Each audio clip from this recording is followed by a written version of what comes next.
Hello, everyone, and good evening, good morning, or good afternoon, depending on where you're joining us from. My name's Matt Alagaya, and I'm the editor-in-chief of It's Nice That, and I'm delighted to welcome you all to this, the April edition of Nicer Tuesdays Online. First off, I just wanted to say a massive thank you, really, to all of you for signing up for today's event. It's going to be a very special one as well, as we're continuing with our new format for Nicer Tuesdays in 2021.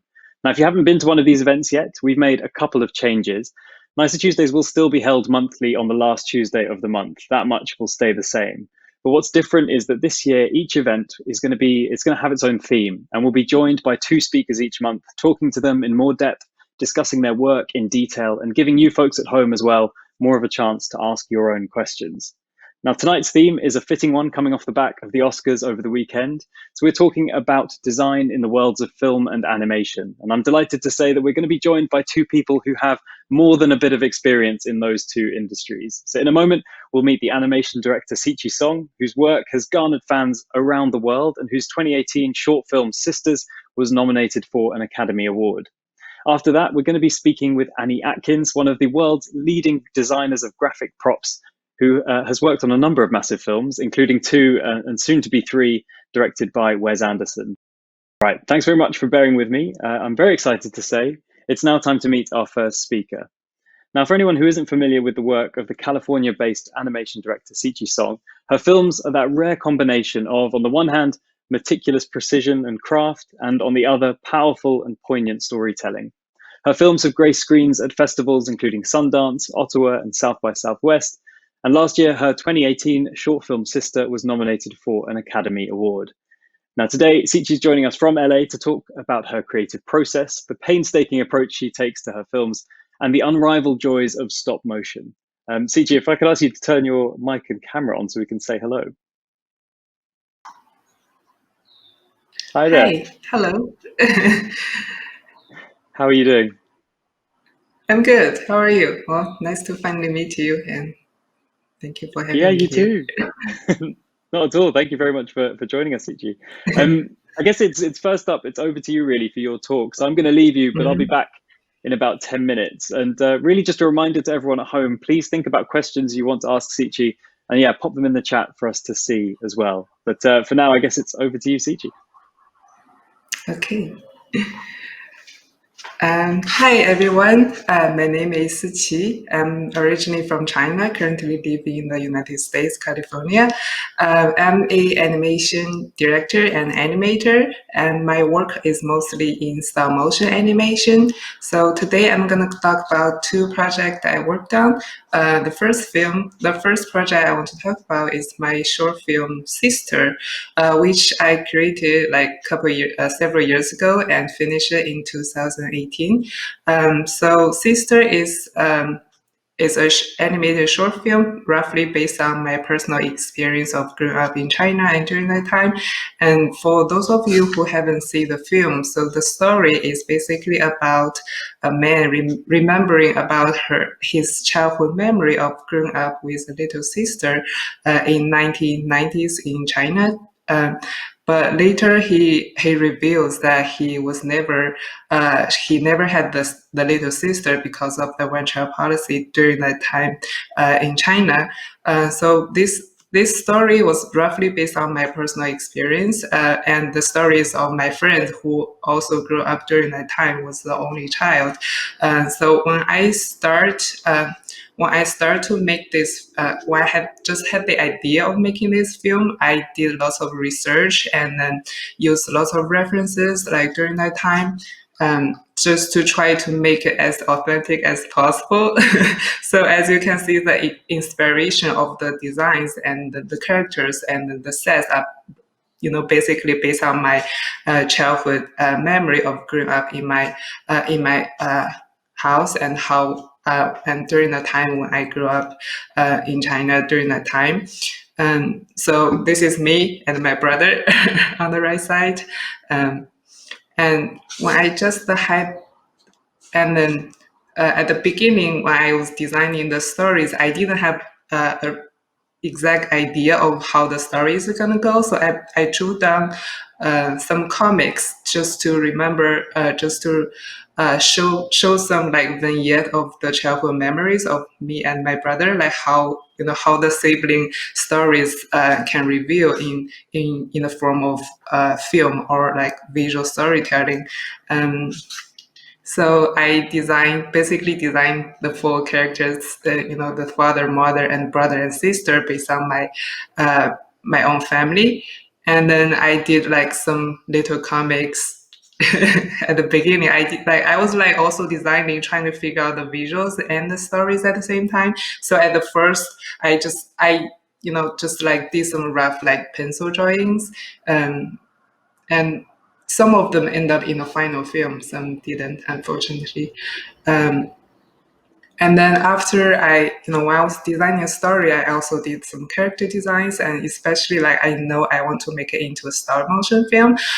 So I kind of like just did the designs and figure out the size of the puppets, the characters, and use it as a reference to do the environment design. And then after during when I was designing the stories, I also tried to figure out the visual styles. And when I look back my childhood memories, I did lots of Chinese ink painting, as a kid, which is like pretty common activities for children who grow up during that time in China. So I want to like my film to like very authentic and very like can bring people back to that time period. So I just want my film, the final outlook of my film looks like the ink painting I did as a child. So I also like did lots of research and check how the other artists work and figure out like how I can incorporate the ink painting style into a 3D object, which I can animate in stop motion animation. So the artists like I show here like inspire me a lot to find the final visuals for my film, and this is like what it looks like finally in the final film, how it looks like in the final film compared to the ink painting I did before. And after I finalized the visual, after I find out like the visual styles that I want to use, I find out this material wool is like really good material that I can recreate the imagery I want to create in the final film. So I decide to use the wool as the final material for this stop motion film. So I basically like just design and then fabricate the puppets with the wool. And this is how it looks, how the final puppets looks like. And after that, after I finish all the fabrication, we start to shoot the animated films. And this is a video just to show you, like, give you an idea of like the size of the whole puppets and sets. So it's like really small, if you can see. And then this is like how I animate the first thing of the animation. And because it's a like really small budget film, so I tried to create the whole animation and then keep all the story happen in one, like the two rooms that I built. So if you're interested, you can watch them on Vimeo or some other platform online. So Sister did very well at the film festivals, and they also lead up to other projects that, I'm really, really glad that I had the opportunity to work with is Nestle and MailChimp to create an animated series called All in a Day's Work. And this is like I work with Nestle and MailChimp to create 6 episodes of this series, which are all stop motion animation. And here's the trailer that you can see. So this series is a series of animated shorts and tell stories about entrepreneurs and startups and about the small business that they're running, the daily life of the young entrepreneurs, and which is a really fun project to work on because as a young filmmaker myself who just started start my career in the filmmaking, that I consider like making every film is running a small business, that I have to deal with lots of like emotion changes and then the mood swings like throughout my daily life. So I basically like, all the stories that I can really resonate with. And I hope, when I'm making the film, I hope the audience can also like resonate with the stories and the characters in the film. And so I can use Unstoppable Rise, one of the episode in the series, as a case study to tell you the process. So in this episode, the story is about a baker who just started a new bakery, and he's like really trying to impress his new customers. And one of his customers is a local chef, who is a profession who is a big guy in his profession. So he's like working really hard trying to impress him, but he could end up like being too tired to behave well during his visit. So at the beginning, when I just got the script, so I just break down the script and figure out the designs of the characters, and then the environment. So after we lock down the designs, we start to build characters and then do the fabrication for the environment. But because this series has so throughout all the 6 episodes that I worked on, we have 18 main characters and then several other extra characters. So because this is like the largest amount of characters I created, I basically just did a template. When I was doing the fabrication, I designed a template of how I would fabricate the armatures, and then how I'm gonna make the puppets, and depends on different designs that I can just like customize the size of it. So I can just roughly go through all the designs here to show you like how I made the puppets.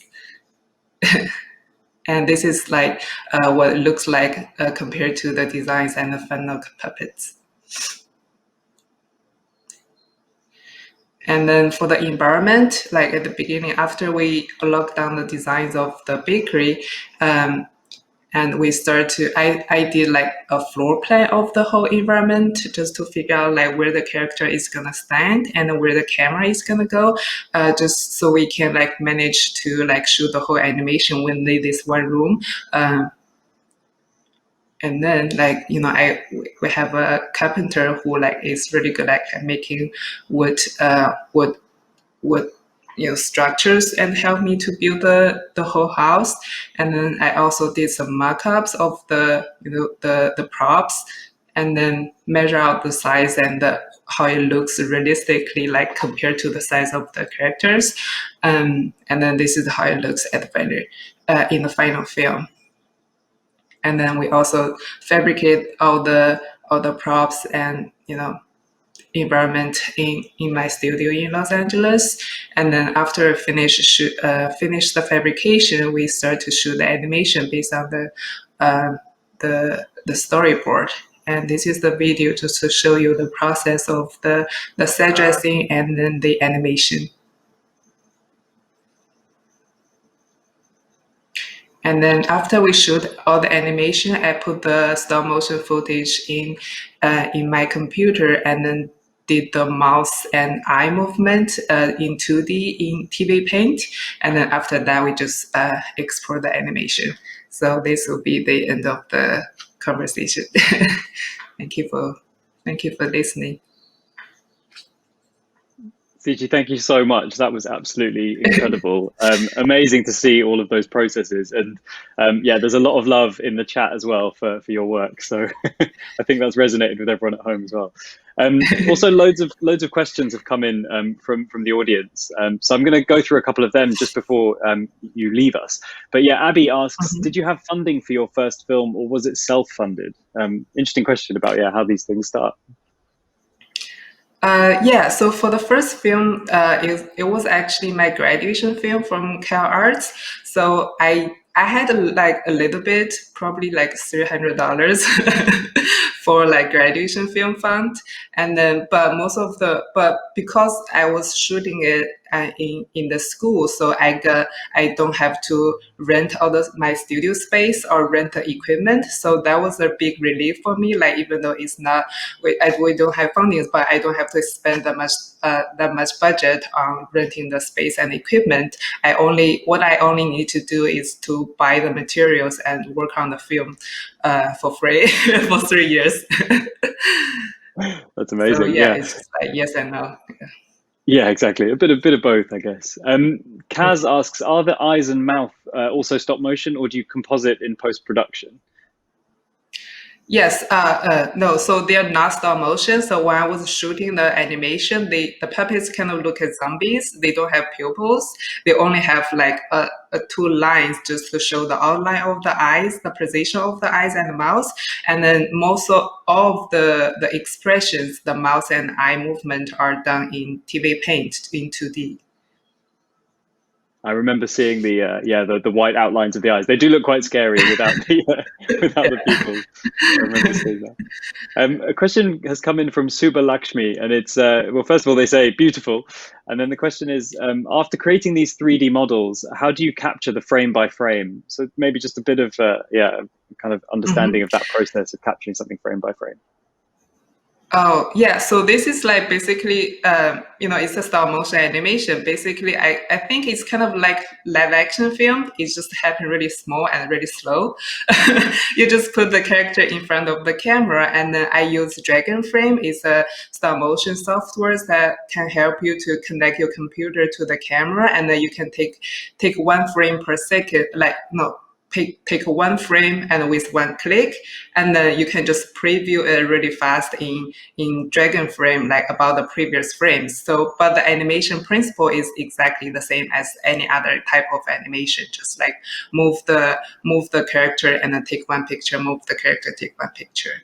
Yeah, then you can have an illusion that the character is moving by itself. So really classic, yeah, stop motion techniques Mhm. there. Question from Rawan, maybe one more before we move on. Do you always go for stories that resonate with you kind of personally, or do you sometimes have an idea you need to figure out? Yeah, is it the story that comes first and then the visuals, or do you sometimes start with the visuals and see what the story becomes? Yeah, I think it would kind of be like both. Like sometimes because the inspiration sometimes comes from everywhere, and sometimes it comes from just one photo, and sometimes it comes with just one image that in my head that, for example, in Sister, like several of the stories that, I start with the emotions, like I know like what I want, what kind of emotion I want to express through that scene, but I didn't know how. And then I just figure out like what kind of image that's like interesting in camera, an interesting visual, but also can express the emotion like, better than just like with words. Like I think like just try to take advantage of like the magic of animation, like what kind of like crazy things I can do that just to show the emotions of the characters. So I would say like come both, and then just try to take advantage of like the media you're using, and then create the film that like for me like visually interesting is also a big part of the storytelling as well. Absolutely, and it's almost like your materials sometimes are part of the storytelling. You use the way that wool kind of fills the space really well in a lot of your work, which is amazing. Yeah, thank you. Um, Yeah. Maybe one last question, if we can. I just find it really interesting that you have to find this balance in your work between having an eye for like minute details, but also at the same time having this kind of helicopter view of how the story is progressing. The pacing, all of the emotions, all of the bigger stuff as well. How do you kind of keep that, I guess, equilibrium between the tiny details and the big picture stuff? Mm. Yeah, I think like for me, like controlling the whole image, like controlling the whole storytelling arcs is like more important. At the beginning, I try to keep everything within that purpose. I think like even the smallest details is like to serve the purpose of like telling the story. Like try and like even like I think like for every film is too like every shot or every close up, every like small actions are like the character did is like has a purpose, and then it serves the purpose that to tell the story and then to push the story forward and then transfer the emotion better to the audience like through any kind of action. That's a perfect answer. Yeah, exactly. Yeah. Yeah, wouldn't ever feel that, but yeah, that's exactly what it is, right? Siqi, I'm afraid we're going to have to leave it there, but thank you so much for joining us and for giving us an insight into your work and your process. Thank you for inviting me. And